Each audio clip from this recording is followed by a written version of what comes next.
It's time for another episode of the Shaun Tabatt Show, a podcast where I connect you with thought leaders from across the globe, digging into some of my favorite topics like personal development, marketing, spirituality, and pretty much any other shiny object that happens to catch my attention. Today, my special guest is Kamal Ravikant, and we're going to be discussing his book, Love Yourself Like Your Life Depends on It. Kamal, it is truly an honor. Welcome to the show. Oh, it's mine, man. Thank you for having me.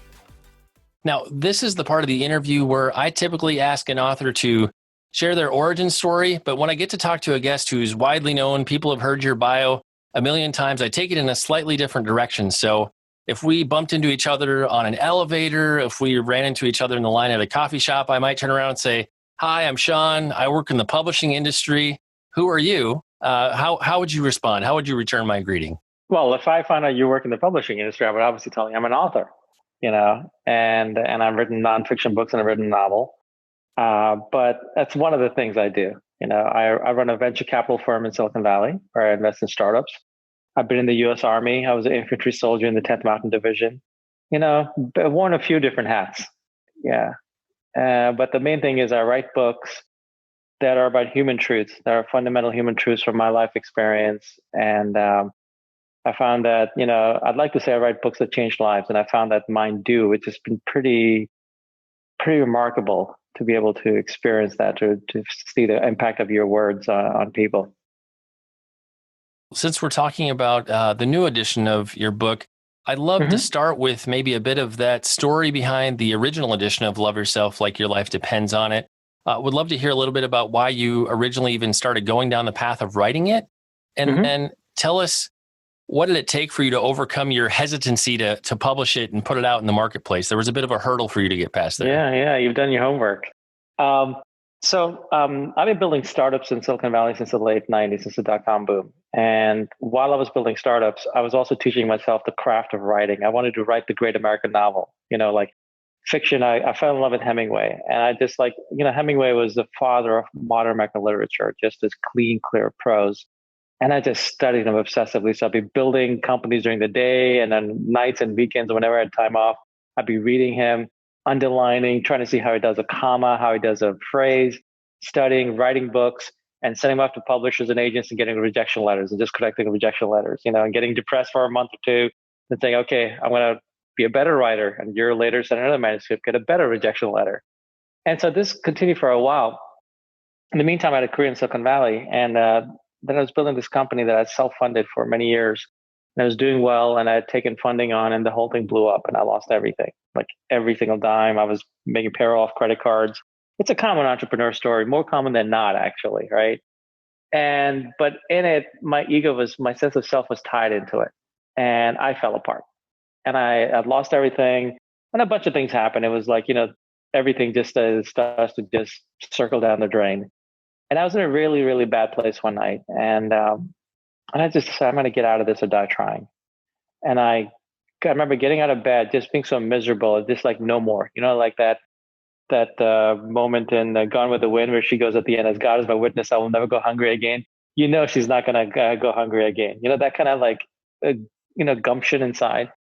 So I got up and I went to my journal and I wrote a vow to myself. Now, a vow is a personal commitment to oneself, but I think it's also a fundamental spiritual act. If you're writing there's a marriage vow. There's a reason why I call it a vow. It's not a marriage IOU or a marriage, it's a vow. A vow is an all-in thing we're in, right? So this is a vow to oneself. And I wrote a vow to myself. And I was going to write a vow more like I don't know what I was going to write, but what came out was something pure from within myself, which was a vow about loving myself, and I remember writing that vow and sitting there looking at it, what have I just done? I didn't even know what it meant. But because I made a vow, I had to live it. I owed it to myself to live it. So I started working on the only thing I could. I didn't read any books on it. Funny enough, the guy now who's written the book on it, I didn't watch YouTube videos or whatever. I was just in my place, and I started working my inside. and started seeing what shifted my inside. And if it made me feel better or made my inside feel better, I went down that rabbit hole. If it stopped working, I threw it away. And eventually came up with a simple little practice that really just changed everything. And it was all based on just creating love for myself within myself, purely generating it within myself. And pretty ironic because like outside the situation didn't make me feel it. So I had to generate from the inside. What was interesting was I started getting better. Obviously, it's like your inside improves. Um, this was actually a minister told me a long time ago, something that I remembered. He said, life is from the inside out. And I never forgot that. And I applied that to this. And I just worked on my inside. And so this whole practice of loving myself. And then as I got better, when life got better, and this was like pretty dramatic and pretty quickly in like less than a month, I started sharing with friends who were going through hard stuff, and it really helped them. And I would walk them through the process. And then eventually I told my friend James Altucher about it. And he said, you need to write this as a blog post. And I was like, no. I was terrified. I'm like, I'm an entrepreneur, man. I write literary fiction, man. I don't write this kind of self-help crap. Like, I'm not a self-help guy. I'm a practical guy.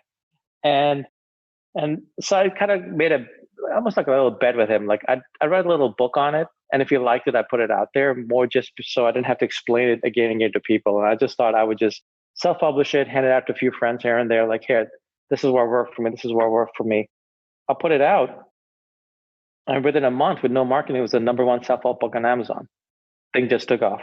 Word of mouth, tweets, Facebook, the thing just took off. And here, I think I hid underneath my desk for a month. I was terrified of like how the world would react, which is such an interesting lesson, right? When I shared my real self, my real fundamental truth I learned from inside, that came from inside, that saved me, to the world. And the world, life rewards you much greater than you give it. It was a very good lesson. So that's where the initial came from. And that's the thing that's always a challenge as an author. When you put yourself out there in a new way, or you give some sort of a prescriptive message, you're also setting yourself up to now kind of be the poster boy, where you're the person that is the example who's living it out. So that's always a challenge. But I'd love to have you talk a little bit more about your practice in terms of kind of its earliest or kind of the most rudimentary form. You wrote the vow in your journal, but in the 30 days, after that line in the sand was drawn, like, how did you keep that vow in front of you on a day-to-day basis? What did that look like? Well, it's actually like, it's very, very simple, right? So there's the vow, and then there's applying the vow. Like there's the vow, and then like, how do you live it, right? The vow was literally just writing it to myself and looking at it daily, reminding it to myself. You do that long enough, and then you can just do this in your head. But early on, it just helps to have it there as a visual reminder of your promise to yourself or to life or whatever you believe in. It's bigger than you. And when you remind yourself of that, you're likely to live it, versus just do it and then life gets in the way of 2 weeks later, you're kind of really not, right? And it's just a step-by-step thing. Every day you do your best at it. There is no perfection in life. You just do your best at whatever you got day by day. And then there were the simple practices that I basically honed in on how to actually create this feeling of love for myself within myself, basically generating it consistently almost from different angles. So it kind of becomes your natural state, because some of it's based on neuroscience. I have a degree in biology, and it's like this classic thing: neurons that fire together, wire together. So if you create thought loops with emotion that you're feeling consistently, that's where your mind's going to go consistently. It's how the new human mind, it's how we're hardwired. So I learned that by some of my practices, what I was doing, I was just hardwiring my brain, to actually just start feeling this on a consistent basis until it just starts to naturally run the show. It's like water down a mountain, it like cuts through rocks eventually, and then the water will flow down that path. But you got to have that initial work. You got to cut through the rocks, the monkey in the mind. I'd be curious to hear, going into this, did you think you were simply creating something to help yourself? Did you ever imagine this is something somebody else was going to read or put into practice? This was my own thing. This was purely to save myself. It wasn't meant for anyone else. Oh my God. Imagine the pressure. No. And I think in some way, that's why it's pure.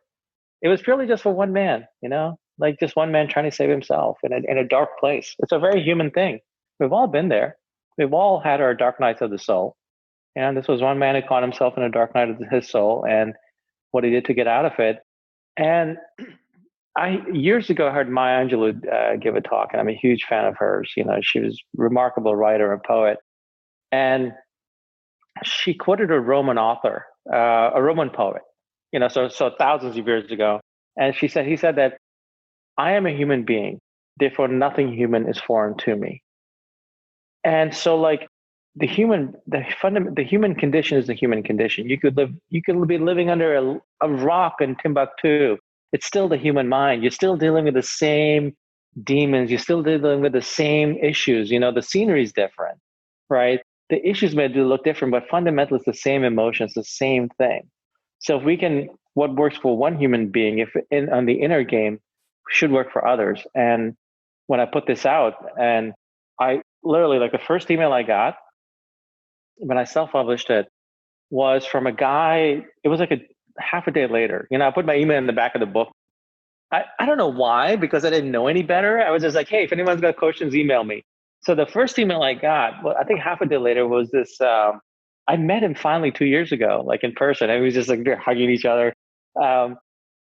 This Israeli guy who was in New York, and he said, "You look, I was about to kill myself, and for some reason, like I was on Amazon, like, and your book cover caught my eye, and I read it because it was a short read." And he's like, "I'm doing a practice, and I'm not going to do it." So I emailed him back, and I was like, "Dude, here's my number. Just call me, whatever, right?" But then emails like this started coming more and more. But then most of them are more just like people looking to better themselves, all walks of life, and you know, from teenagers to grandmothers. Like, you know, it amazes me how it's this one man's practice of making himself better inside is actually, you know, people applying it to themselves and making them better. It's beautiful. And I'll just comment about putting the email address in the book. That's a classic new author thing. I work with a lot of emerging authors, and I'll invite some to my podcast just to help them get experience doing an interview. And so often, if you don't warn them, they're wanting to give out their email address. Like, you like this interview? Email me at this. And it's like, well, how many emails do you want? That could be. You'll make lots of new friends. It could be interesting for you. Man, I've gotten, like, I don't know, thousands and thousands and thousands. Right? It's amazing. It's you know, it gives me. I mean, it just makes me believe in human beings even more. People are so good and so kind and so giving. When you give a little bit, they give you so much in return. Beautiful. I think that really speaks to how deeply you're touching people, because it's one thing to put contact information in a book or in a blog post or wherever and give people the opportunity to reach out to you. And obviously, some people may reach out to you if you provoke them or you make them angry. But for the most part, for somebody to actually take the time to write a message, it means you've touched them in some deep way. And so that's really significant that you've seen the fruit of how you've touched, you know, thousands of people already. And how many more thousands are there that, you know, didn't take the time to actually write the email, but were touched in that same way? And I'll say, just having read a couple of your books, you know, I'm a guy who sees tons of manuscripts, works on hundreds of books and with hundreds of authors every year. And there's just something with your writing, and maybe it's, you know, all those long nights refining your craft, honing your craft, but just the way everything comes across, like it's raw, it's honest. It's not over the top gratuitous or just sharing too much. It's just this balance, at least for me. Maybe it's just the perfect book for me, but it just really touches the soul in a way that I often don't see. And so it doesn't surprise me that people have connected with you and connected with the message so strongly. Thank you. That means a lot. You know, like all those years writing obscurity, collecting rejection letters, you know, I wish I could go to that guy, you know, like, I don't know what made him continue, because, you know, rejection letters suck. You know, it's like, but something in me made me continue. Like I will, you know, I had stories to tell, I had things to share. And what I realized was, if that's the case, then my craft has to be up to the task. Because if you don't improve your craft, that's your ego. You know, if you make it about the craft of what's best for the reader, then you make it about what you're putting out to the world. You know, I think that's what kept me going, because I knew I had to get better to tell them right, to tell my stories right.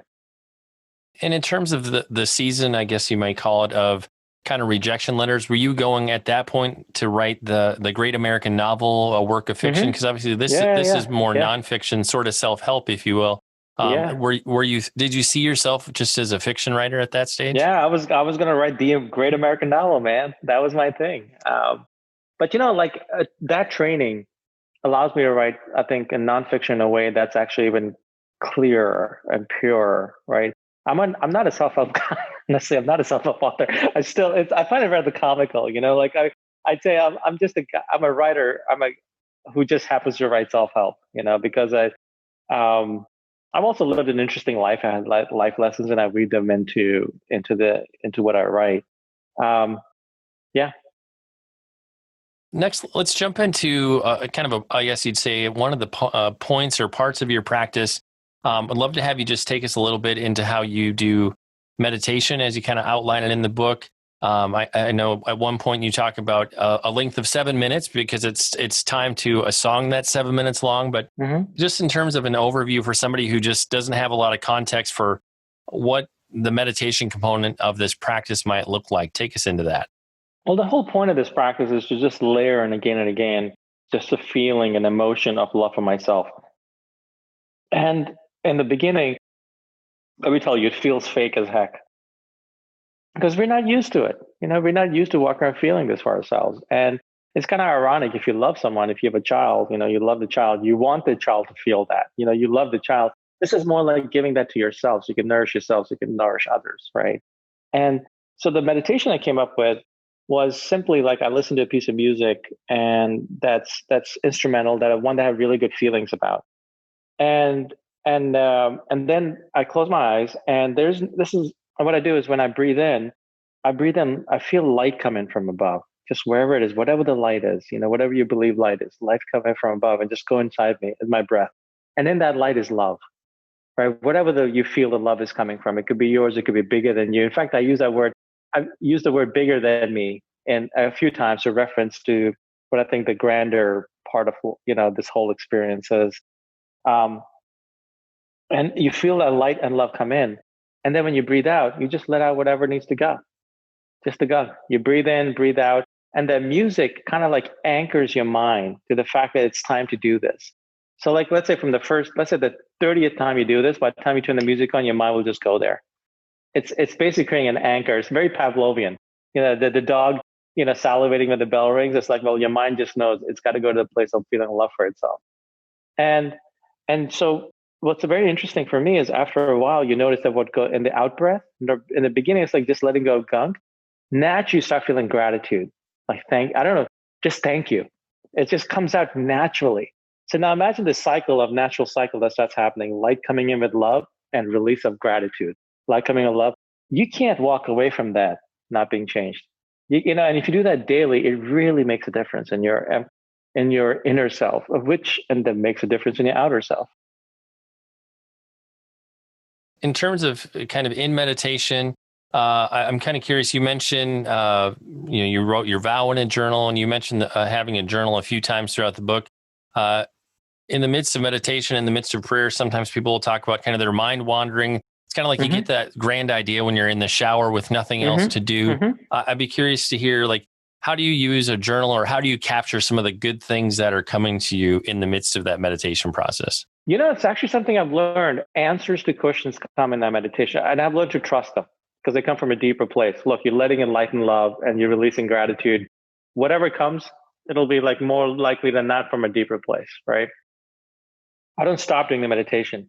You don't stop. It's just, you can listen to a piece of music 5 minutes long. It really doesn't matter. Mine just happened to be 7 minutes long. So that's why it's become the 7 minute long meditation, completely random, but I have listened to, your inner self, whatever it is, the wiser self in you speaks to you more is during that time. And I've learned to listen to it. But you don't stop during it. You just start to listen, but you return back to, the whole point is just return back to the light, and then light releasing. And, so let's say you have a song that's like 5 minutes long. Sometimes I'll listen to classical music while doing that, right? Just a nice little Bach or Beethoven. And we all have time for this. You could do it. I do this in the back of Ubers a lot. I'll put my headphones in. The thing is, fundamentally, I'm lazy, right? So I've created all these things that can be very, very simple, but even I can do.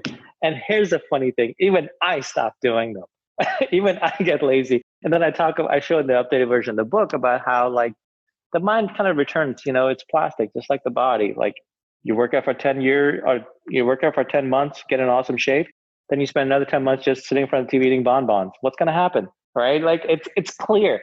Same thing with the mind. The mind is even more plastic. And so, so I've even tried to make it simpler and simpler and simpler, just so like every day I do it. And to the point, it's just become a part of my being where I'll be walking around and I'll be just running this love and gratitude loop in myself. And it'll just like, it starts to become a way of, and then it starts to run on its own. You walk around, you feeling that. And it's beautiful. It's absolutely beautiful. If you had to contrast, say, how you operate in your practice today with what it looked like, in that original 30 days years ago. Great question. Has it evolved or shifted through the years? I'd be curious to hear how it looks different now from it did originally. Great question. It's less regimented. It was more regimented then, but then I was like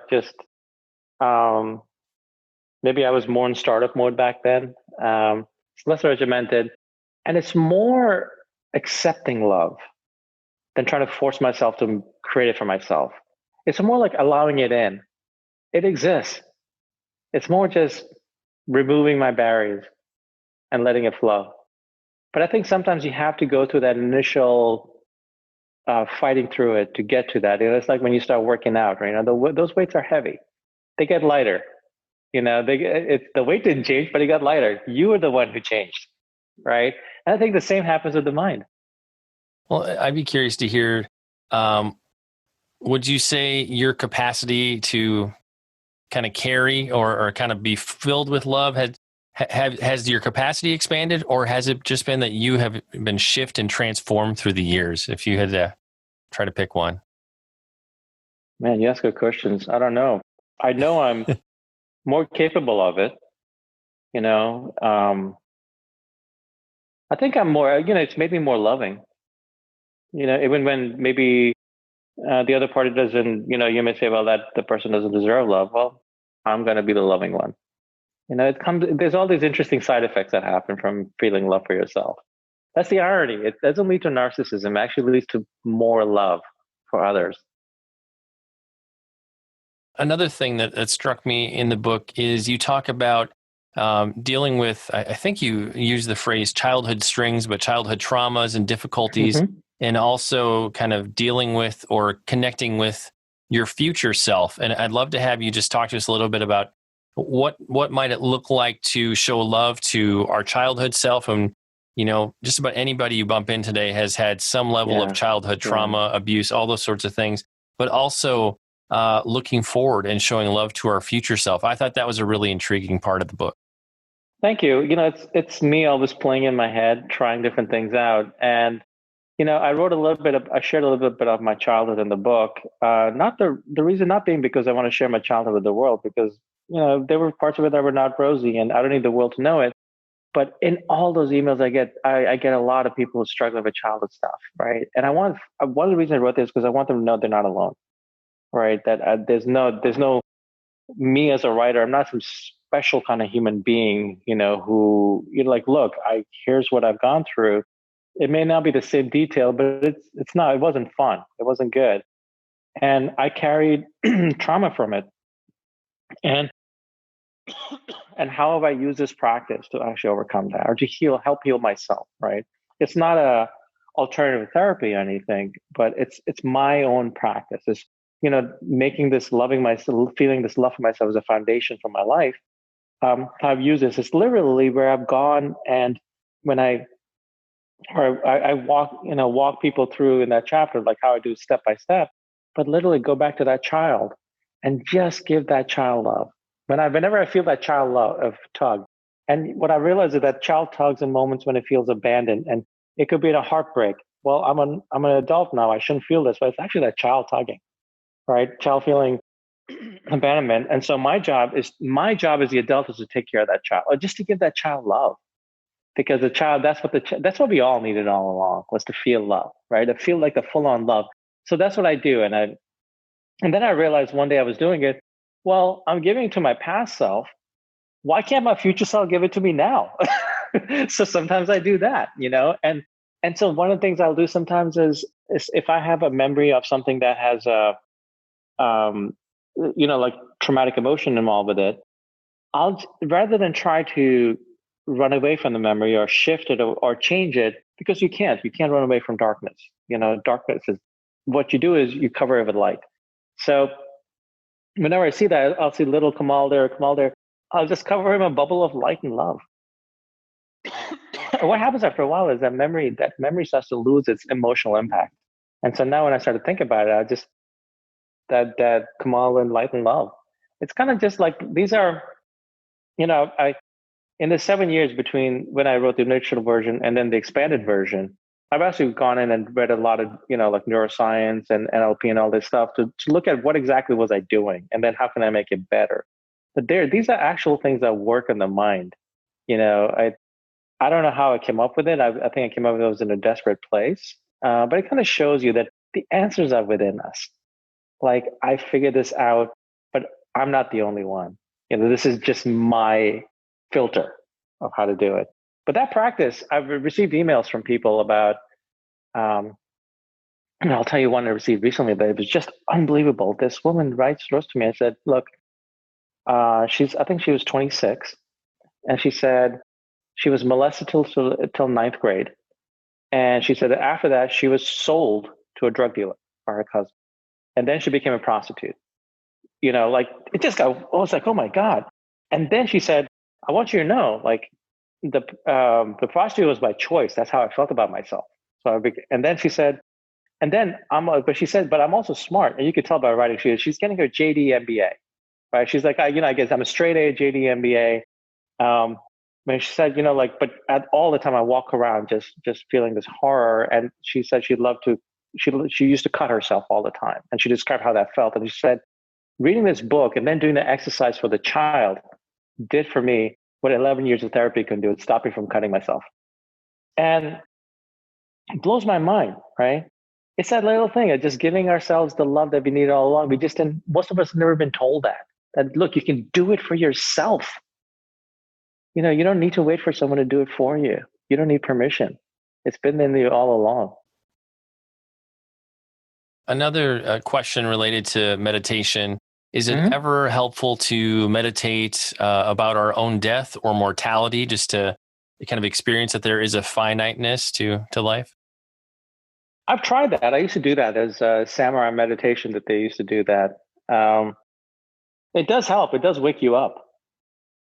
It does wake you up. And,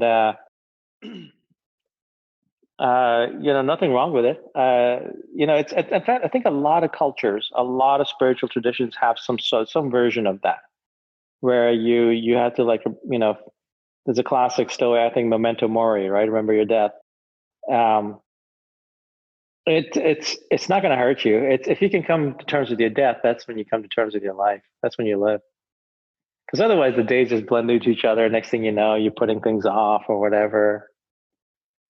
Yeah, that's a good practice. I used to do that. I don't do it right now.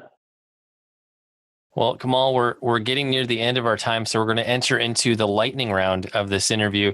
Okay. I wrote down a few phrases that just were really notable to me as I was going through the book, and so I'm just going to throw these out there for you to just comment on or maybe expand upon, and we'll see. I've never tried this exact thing in an interview before, but why not? You can be my guinea pig.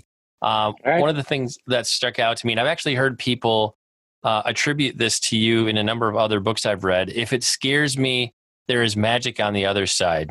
Yeah. That was a good life lesson. I think most of our fears are, actually telling us where to go. We just get stuck. There's a friend of mine years ago told me when I was thinking of moving to Silicon Valley and I was scared, he said, come on, leap and the net will appear. And I've learned that often you have to leap before there's the net. The net appears after you make the jump, not before. Just, I don't know why it is. It just often tends to be that way. But I've learned that with scary, when I was public speaking, I was terrified of it, right? Putting love yourself out. I was terrified. I came so close to not putting it out there. And that changed my life, changed so many lives, right? She put me on the map as a writer. Here I was trying all these years to write the great American novel. Well, I wrote this book that probably now, will way more than if I'd written the great American novel, right? And I was terrified to put it out there. I was going to be a laughing stock. I was going to destroy my career. And but it scared me. And then the magic was on the other side of putting it out there, of starting to get those emails, of starting to watch the success of it. Yeah. For that, for the original edition of this book, like what was the word count or how many pages was it, just to give people some context? Maybe it was like 45 or 60 pages or something like that. Okay. Look, I didn't expect it to take off. I wrote like a short little thing just to give to friends. But what I also realized was now all these emails I got, from giving out my email address over 7 years, there was a lot of questions because I just did a little short thing. It was almost like the primer, right? So I realized, look, I can leave it as is, it's successful. Or if I'm going to put this book out, now that I have a platform, let me do the full thing. Whatever I held back, let me write in it like the book that I can on this subject from my experience. And so that's what I did. But yeah, the original one was like 45, 60 pages. And it's still in the original. I mean, it's still in the new book. The first section is basically the original. One more phrase I'll throw out. When life sends you a gift, accept it. And I'm just in our talk today, you've expressed a lot of thankfulness, and as I've given you compliments, you've responded with thanks. But I feel like that's something that people really struggle with today. Like we struggle to accept gifts from other people, and I don't even think it's because we are worried about having to reciprocate. It's often I feel like because we're shameful or we feel almost like we're not worthy of receiving gifts from other people, and so. When life sends you a gift, accept it. Comment on that. It's a good one. I have to live that more myself. I do the same. Yeah, it's a very good one. Like, yeah, that's a really good one. I'm going to do more of it. That's my comment. Perfect. Well, Kamal, if you had to sum it up, if there's one big idea that somebody takes away from Love Yourself, like your life depends on it, like what's that one thing you hope every reader gets from the book? Well, I'll actually quote someone else that I think you would know, Rick Warren. Now, my favorite TED Talk is actually by Rick Warren. And that sort of led to Love Yourself. And I've never shared this in an interview. Do you have a minute? I'll share it. Yeah. Okay. Yeah, go for it. So in his TED Talk, it blew me away because he talks about how the purpose-driven life, the success they had, and he's just sitting there in a chair, just very chill, just talking, right? And he's saying about how they used to tithe, and then now they reverse tithe, that they give away him and his wife give away 90% of what they make versus 10%. I don't know anyone in modern society, by the way, anyone well known.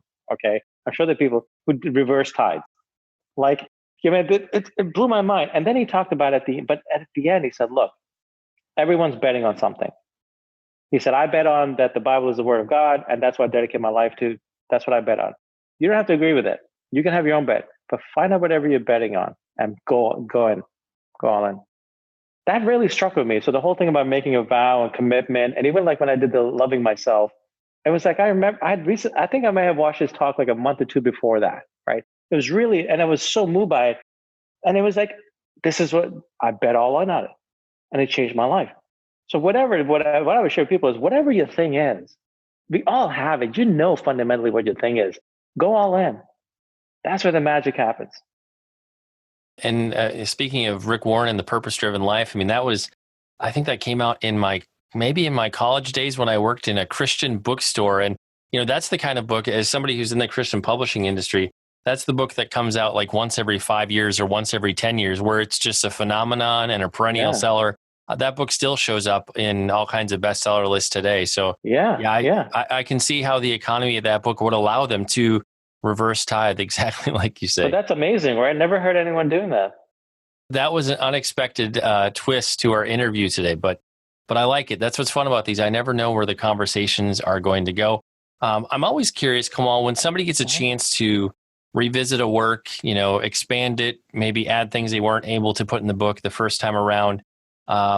I'm always really what I want to know is, did you learn anything as you revisited the content, as you expanded on it and wrestled with it in a fresh way? Did you realize or encounter something you hadn't seen before? Well, I had to revisit everything I was writing about and how true it was, and even get to make it truer and then add to it. What else have I learned? So it made me really take stock of all that I've learned over the past 7 years about it. So yeah, I grew. Like in writing some of those, like the childhood strings one, I had to break it down so that anyone can do it, right? Not just what I'm doing in my head, right? To clearly spell it out so that, so then that woman, can send me that email saying doing that exercise helped her, so it made me actually get to know my own work better, my own inner work better, and really deconstruct it. When you deconstruct your own inner work, you get better at it. I'm always a better person for whenever I write a book. Before we go, I'd love to have you comment about your book, Rebirth. I think if somebody reads this book, they're also going to enjoy Rebirth as well. Rebirth was the first book of yours that I had encountered. So give us the elevator pitch version of what people are going to encounter in that book. I just feel like we'd be doing a disservice if we didn't include that in this conversation. Thank you. So now Rebirth is a novel based on my life. It's fiction, but it's based on my life. When I was 25 or 20, around the same age as that woman, funny enough. I was like 25, 26, and my dad died, and he and I weren't close. And he had asked me to take his ashes to the Ganges, because that's where he was from, in India, and that's the tradition of his ancestors. So I did, and then eventually I ended up walking the Camino de Santiago afterwards, which is an ancient Christian pilgrimage since people have been walking since the 11th century. And it was 550 miles long. I ended up walking it, and the people I met along the way, other pilgrims, it turns out modern day people still walk it. And, they share with me the stories of their lives, and I learned so much about life and love and ultimately forgiveness. And it was there I was able to come to terms with the death of my father and forgive him and let go. And so it's that story. It's a story about a guy in his mid-20s walking the Camino de Santiago after the death of his father, and what he learns about life and how he's able to forgive. Which I think forgiveness is one of the most important things, most in the human condition. It frees us, and it's something that we all struggle with. We've all gone through things where it's hard, and the forgiveness, I think, is one of the most important things we can do, and especially when it comes to a loved one. Letting go, and it's hard when a loved one is gone, and you have to do it without them there. And so I wrote that story also to share with people, look, if you could do that now while they're here, do it now. Almost as a lesson to that as well. Yeah, there is the losing a parent and walking that out is a crucible. It's a liminal space. It's something that everybody eventually has to walk through, and it changes you because it's almost like losing a limb. There's just something that's permanently cut off in your life. You can never have it back. So that is a good piece of advice, that if your parents are still around, have those conversations now, connect with them now, because there is a point where they will no longer be there. So that is always a good reminder. And if you haven't read Rebirth, I highly recommend it. I definitely enjoyed the book. The audiobook is phenomenal as well, if you are more of an audiobook person. Kamal, for the listeners who'd like to connect with you, find out more about your books, where are some of the places we can discover you on the web? Just me on the socials, Kamal Ravikant on Twitter, Instagram.